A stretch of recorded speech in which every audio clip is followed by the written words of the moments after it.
بسم اللہ الرحمن الرحیم۔ ٹیل پوائنٹ کے ناظرین السلام علیکم۔ خوابوں کی دنیا کی سیریز میں ہم نے سابقہ ویڈیوز میں خوابوں کی حقیقت، اقسام اور خوابوں کے ذریعے تعلیم و تربیت اور لیوسڈ اور ڈراؤنے خوابوں کے متعلق تفصیلاً بات کی۔ آج کی ویڈیو میں ہم خواب کو قابو کرنے والی ایک قوم، ایک قبیلے کے بارے میں بات کرنے والے ہیں جس کا نام ہے سینوئی قبیلہ۔ ملائیشیا کے ایک پہاڑی سلسلہ میں کیمرون ہائی لینڈ کے نزدیک واقع جنگلات میں ایک قبیلہ سینوئی نام کا رہتا ہے۔ یہ لوگ اونگ اصلی قبائل کی شاخ سے ہیں۔ اس علاقے میں بسنے والے دیگر قبائل بہتر روزگار اور اچھی زندگی کے لیے جنگل کی رہائش ترک کر کے شہروں میں مقیم ہو چکے ہیں۔ سینوئی قبیلہ اس علاقے میں ایک طرح سے تنہا رہ گیا ہے، لیکن اس قبیلے کے لوگ ترک وطن کا کوئی گمان بھی دل میں نہیں آنے دیتے۔ 60,000 کی آبادی پر مشتمل سینوئی لوگ محض گھاس پھوس اور ٹاٹ کے جھونپڑوں میں خوشی خوشی رہتے ہیں۔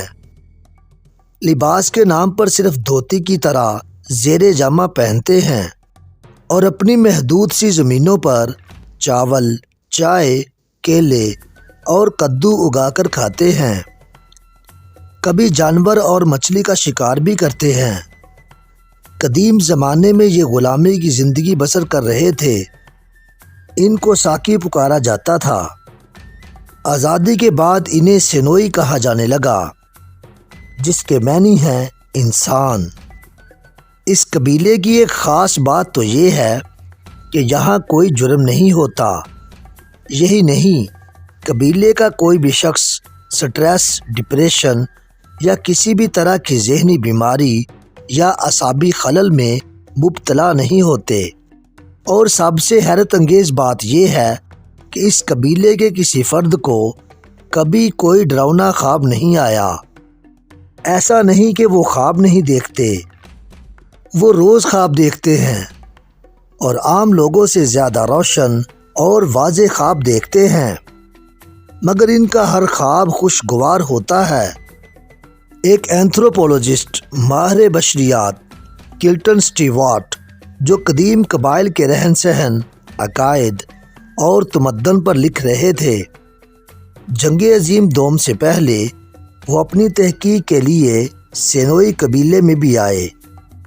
یہاں آ کر انہوں نے دیکھا کہ سینوئی لوگ خوابوں کو بہت اہمیت دیتے ہیں۔ ان کے گھر کا ہر فرد روز صبح اٹھ کر اپنا خواب گھر والوں کو سناتا ہے، واضح طور پر ایک ایک جزیات کے ساتھ، جیسے وہ کوئی فلم دیکھ رہا ہو۔ وہ لوگ خوابوں پر تبادلہ خیال کرتے ہیں اور خوابوں سے ملے اشاروں کی مدد سے اپنی معاشرتی و نفسیاتی زندگی بسر کرتے ہیں۔ کلٹون سٹیوارٹ نے نوٹ کیا کہ سینوئی قبیلے کے افراد کو ڈراؤنے، پریشان کن اور پیچیدہ خواب نظر نہیں آتے، بلکہ ان کے خواب خوشگوار اور تعمیری ہوتے ہیں۔ انہوں نے اپنی کتاب میں سینوئی لوگوں کی اس حیرت انگیز خوبی کا تذکرہ کیا۔ اس کتاب کی اشاعت کے بعد نفسیات اور سائنس کے کئی ماہرین اس قبیلے میں گئے اور لوگوں سے گل مل کر دریافت کیا کہ آخر کیا وجہ ہے سینوئی قبیلے کے افراد اپنے خوابوں کے مطابق اپنی زندگی بسر کر رہے ہیں اور انہیں کوئی ڈراؤنا خواب کیوں نظر نہیں آتا۔ سینوئی لوگوں کا کہنا تھا کہ انہوں نے اپنے خوابوں کو اپنے کنٹرول میں لے رکھا ہے۔ سینوئی قبیلے کے لوگوں کو بچپن ہی سے خواب کو سمجھنے اور خواب کو اپنی مرضی کے مطابق کنٹرول کرنے کی تعلیم دی جاتی ہے۔ لڑکپن کی عمر تک پہنچتے پہنچتے ان میں یہ صلاحیت بیدار ہو جاتی ہے کہ وہ خوابوں کو قابو میں کر سکیں یا اپنی مرضی کے خواب دیکھ سکیں۔ اس طرح اس قبیلے کے لوگ اپنی کئی نفسیاتی اور معاشرتی ضرورتیں اپنے خوابوں کی مدد سے پوری کرتے ہیں۔ خوابوں پر تحقیق کرنے والی پیٹریشیا گارفیلڈ نے سینوئی قبیلے کی مہارت اور فن سے متاثر ہو کر ایک کتاب کریٹو ڈریمنگ کے نام سے لکھی۔ اس کتاب میں اس نے لکھا ہے کہ سنوئی قبیلے کے افراد اپنے خوابوں سے فائدہ اٹھانے کے 3 اہم اصول اپنائے ہوئے ہیں۔ پہلا طریقہ، خطرے کا مقابلہ کرو اور اس پر فتح پاؤ، کمفرٹ اینڈ کنکر ڈینجر۔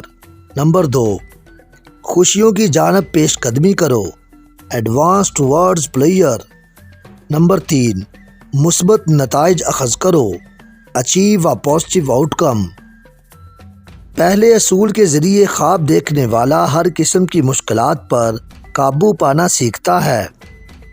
مثلاً ایک بچہ جب اپنے بڑوں کو اپنا ایک خواب جس میں وہ ایک چیتے سے ڈر کر بھاگ نکلا تھا سناتا ہے تو اسے کہا جاتا ہے کہ اس واقعے کو دوبارہ اپنے خواب میں لاؤ، جہاں کھڑے ہو وہ جگہ ہرگز نہ چھوڑو اور چیتے پر شدت سے حملہ آور ہو جاؤ، اس کو حملہ کرنے کا موقع نہ دو۔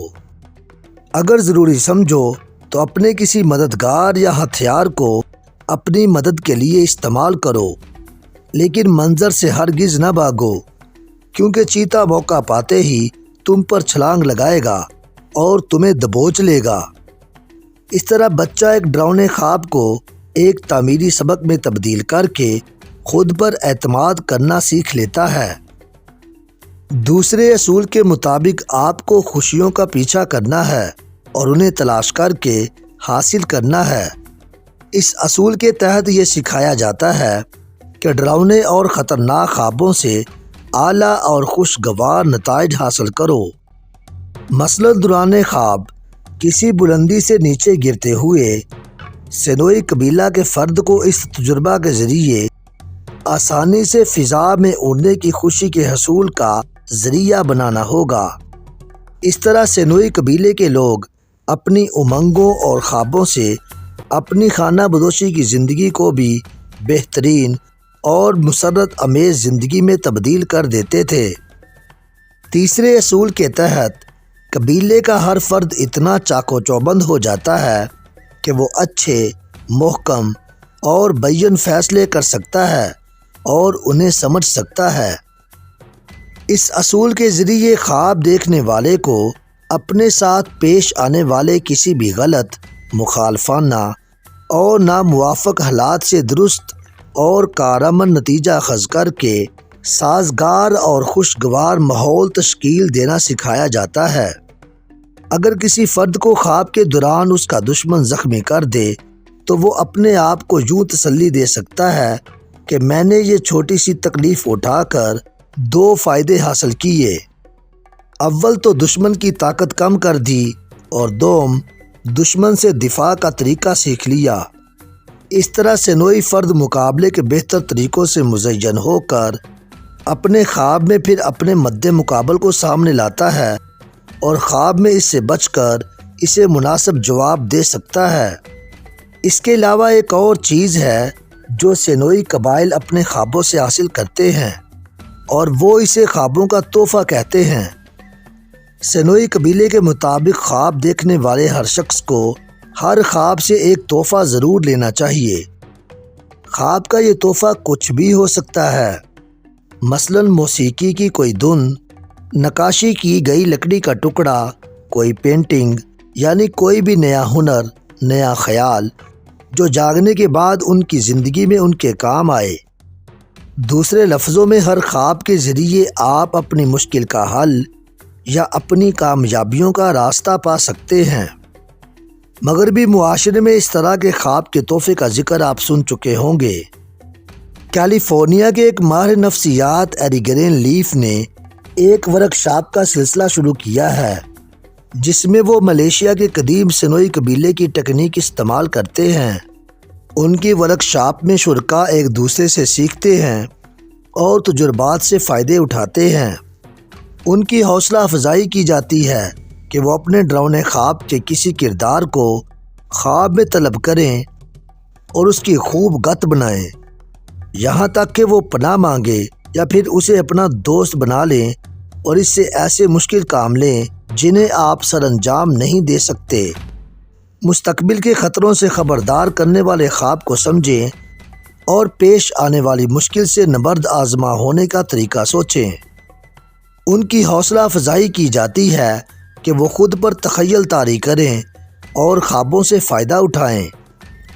اگر ان طریقوں سے لوگوں کا خوف کم ہو جائے اور وہ اپنی پلاننگ کے نقائص سمجھ کر بہتر سوچ اختیار کریں اور اپنی مشکلات کے حل کی راہیں تلاش کر سکیں تو ایسا کرنے میں بظاہر تو کوئی برائی نظر نہیں آتی۔ مثال کے طور پر سانپ کا خواب میں دیکھا جانا ایک بہت ہی عام خواب ہے، لیکن خواب میں سانپ سے زیادہ اس کی حرکت اہم ہوتی ہے۔ اس حرکت پر نظر رکھنی چاہیے اور اس سے پیش آنے والے حالات کا اندازہ لگانا چاہیے۔ اپنی خوش تدبیری کے ساتھ مشکل حالت کو سنبھالنے کے لیے تیار رہنا چاہیے۔ آج بہت سے سائیکالوجسٹ اور سائیکائٹرسٹ انسانی دماغ، نفسیات اور نیورولوجی کی تحقیقات کے بعد یہ کہتے نظر آ رہے ہیں کہ ہمارا دماغ ہماری مشکلات کا بہتر حل ہمیں خواب کی صورت میں دکھلاتا ہے۔ خوابوں سے استفادہ کرنے کے بعد لیوسڈ خواب یعنی واضح اور روشن خواب دیکھے جا سکتے ہیں۔ ایسے خواب ڈائیلاگ اور 3D فلم کی طرح بامعنی ہوتے ہیں، لیکن سائنسدانوں کے پاس اس بات کا کوئی جواب نہیں کہ سینوئی نامی یہ غیر متمدن وحشی قبیلہ جو سائنس اور نفسیات کی الف بے سے بھی واقف نہیں، نہ صرف خوابوں کی نفسیات اور لیوسڈ خوابوں کے اصولوں سے پہلے سے واقف ہے، بلکہ باقاعدہ طور پر عمل کر کے اس سے خاطر خواہ نتائج بھی حاصل کر رہا ہے۔ آخر وہ کون لوگ تھے جن سے اس قوم نے یہ علم حاصل کیا؟ اگلی ویڈیو میں ہم ایک ایسے کریکٹر کا ذکر کریں گے جسے خوابوں کا مسیحا کہا جاتا تھا اور جس نے مغربی سائنسدانوں کو انسان کی باطنی قوتوں پر سوچنے پر مجبور کر دیا۔